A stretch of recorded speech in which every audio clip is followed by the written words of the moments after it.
লোকটা কি আপনার আব্বা? কি বাবা? হ্যাঁ হ্যাঁ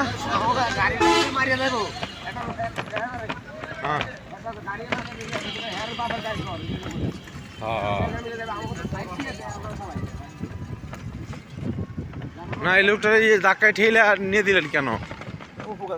উপকার করলেন। হ্যাঁ এই তো রে, আল্লাহ আল্লাহ উপরে, আল্লাহ আপনার ভালো করুন। হ্যাঁ এই তো না, এদিক চান। এই আব্দুর রহমান, চেহারা দেন। নাম কি? হ্যাঁ কুদ্দুস, আব্দুল কুদ্দুস যান। আল্লাহ আপনাকে উত্তম পরিধান দান করুক। ভালো লাগছে কাজটা।